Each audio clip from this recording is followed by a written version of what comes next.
dua të kaloj pak të këta emocionet të tjera, që në një pjesë të madhe zbehin sot në Shqipëri të paktën edhe emocionet e Champions. Kam Arditi, në fakt është Ardit, para se të fillosh me emocionet e listave, ke një përgjigje, duke qenë se ti e nga ata tifozët e Interit, se unë mundova të bëj avokatin në mungesën tuaj, për një përballje që do keni me Bayernin. Mirë, përgjigja për Enrikon. Enrico përgjigjen të dha live. Çfarë po ndodh në Partinë Demokratike? Emocionet e listave, kur do t'i kenë gati listat? Janë orë të hetshme në fakt në Partinë Demokratike Esmeralda, pasi kanë mbetur vetëm pak orë deri në momentin final që do duhet të dorëzohet lista kandidatëve për deputet, si në atë që quhet pjesa e mbyllur, por edhe në pjesën ku deputetët do të kërkojnë votën preferenciale që quhet lista e hapur. Ka shumë dilema dhe shumë emra që qarkullojnë, që përfliten në ditë ndryshme, disa të sigur, disa pastaj zhduken dhe rikthehen në ndoshta në listat e hapura, por përpara se të kalojmë ndoshta tek një analizim i çdo emri që ka qarkulluar gjatë këtyre 48 orëve të fundit për çdo qark, unë doja të përcjellim dhe një lajm të fundit për koalicionin opozitar, PD Aleanca për Shqipërinë Madhështore, ku kemi një largim nga ky koalicion, bëhet fjalë për partinë e minoritetit Maqedonas në Shqipëri, e cila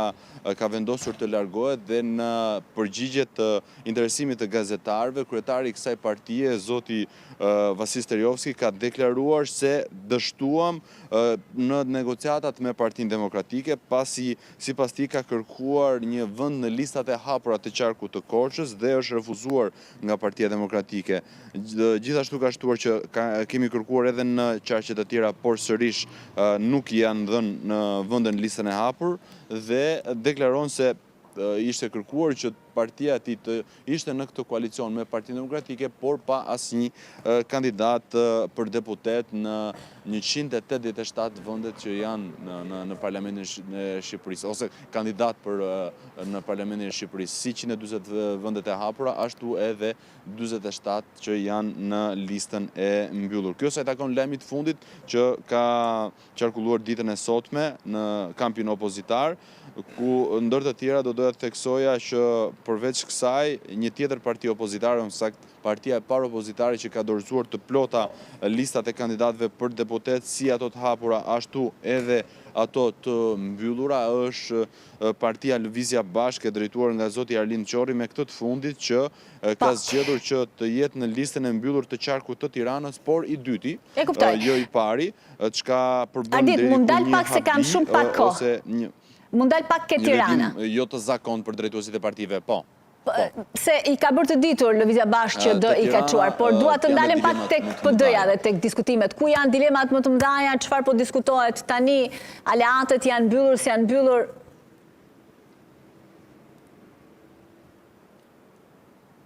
Në fakt, vendimi i zotit Meta për të kaluar në listën e hapur në një farë mënyrë ka krijuar një lloj përshtjellimi brenda gjithë kampit opozitar dhe veçanërisht dy qarqeve, Tiranës dhe Fierit, pasi deri para 48 orësh zoti Meta ishte thuajse i sigurt me konfirmime si nga Partia e Lirisë ashtu dhe nga Partia Demokratike se do të garonte në listën e sigurt të qarkut të Fierit. Por vendimi i tij dhe i aprovuar nga kryesia për të kaluar në listën e hapur rrjedhimisht hap dy vakanca. E para, cili do të jetë përfaqësuesi i katërt i Partisë së Lirisë që do të jetë në listën e mbyllur dhe me shumë gjasa në qarkun e Fierit, pasi nuk kemi ndryshime sa i takon tre emrave të parë, zoti Haxhinasto me shumë gjasa kandidat në listën e mbyllur në qarkun e Elbasanit dhe zonja Xhixho me zotin Blushi kandidat në listën e mbyllur të qarkut të Tiranës, dhe do të shohim se cili do të jetë i katërt i Partisë së Lirisë që sipas të gjitha projeksioneve mund të shkojë kandidat në listën e mbyllur të Fierit. Nga ana tjetër, ky kalim i zotit Meta komplikon edhe situatën e atyre kandidatëve të Partisë Demokratike që do të jenë në listën e hapur, pasi do të kenë tashmë përballë për të zgjedhur tek më të votuarit e listës së hapur dhe me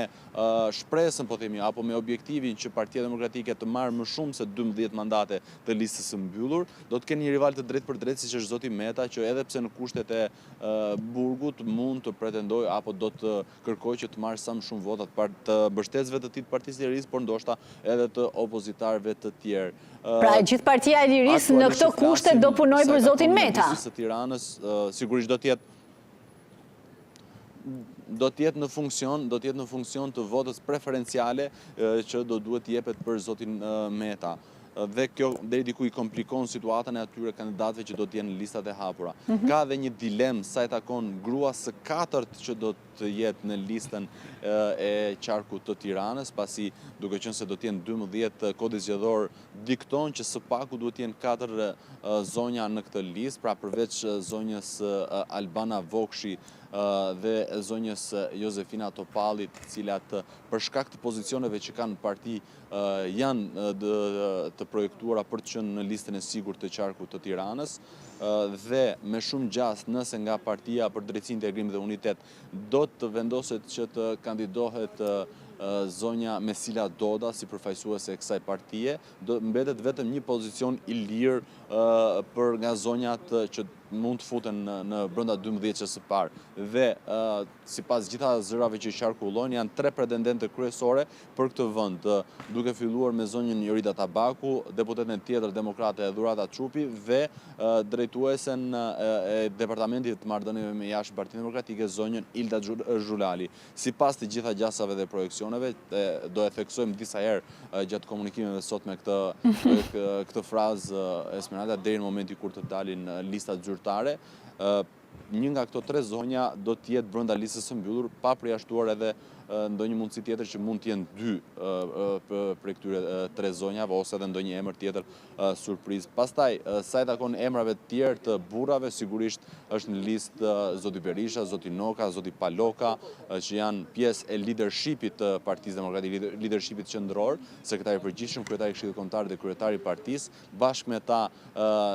shkon dhe zoti Belind Kılliçi si drejtues politik i Tiranës dhe zoti Besar Xhaferi si drejtues i Forumit Rinor të Partisë Demokratike, dhe bashkë me këta drejtues do i shtohen përfaqësues të partive aleate, duke nisur që nga zoti Mediu apo dhe zoti Blushi, duke të kurrur pra në maksimum edhe shanset apo mundësit që për te këtyre emrave të kemi figurat të tjera që ndoshta kanë dalë të votuar në primare, kanë marrë mbështetje pozitive, apo edhe figura që deri diku kanë qenë të projektuar lart apo me shanse shumë të mira brenda Partisë Demokratike. Gjithsesi do e shohim deri në mesnatën e sotme, sipas gjitha gjasave. Me Tiranën mbaruan bashk, me qarqet e tjera vazhdo me kolegët e mi, sepse koha ime këtu mbaroi. Të falenderoj shumë. Për tjera zhvillime pas pak do t'jeni me kolegën Luiza Dozhlani, ndërsa për lajmet e fundit nga vendi rajoni dhe bota shkarkoni aplikacionin e Euronews në App Store dhe Google Play. Të ndajmë bashkë, mirupafshim.